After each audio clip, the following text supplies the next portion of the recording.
This flip-top table bench comes in really handy during barbecue season. You can use it as a bench and then flip the top up and use it as a table.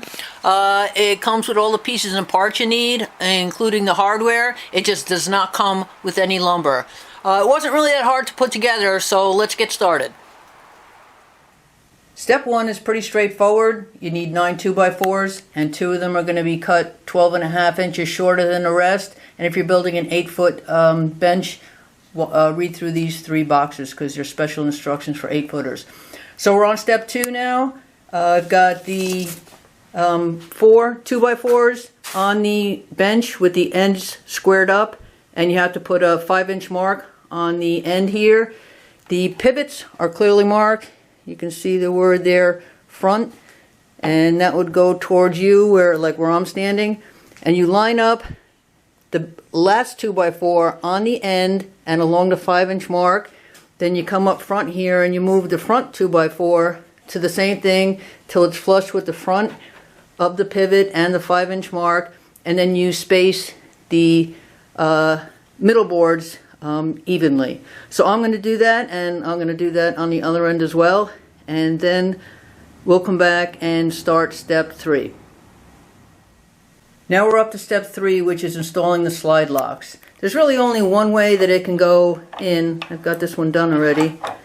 So you just, there's the bottom, there's the top, and it goes in there like that, and you just push down till it clicks in there. So that's step 3. I'm going to skip step 4 because it's so basic, and we're going to move on to step 5.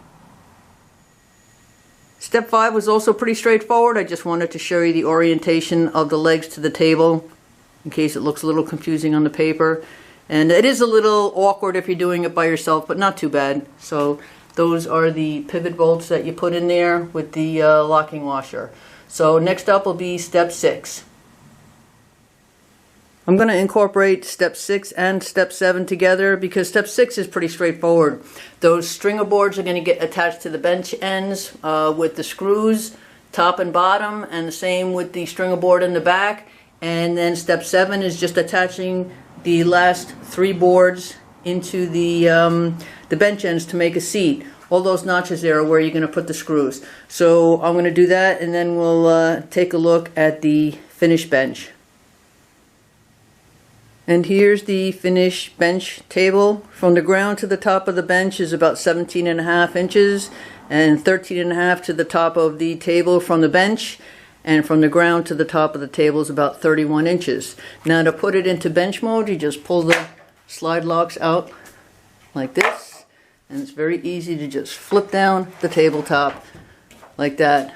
And the back of the bench is like 34 inches in that position.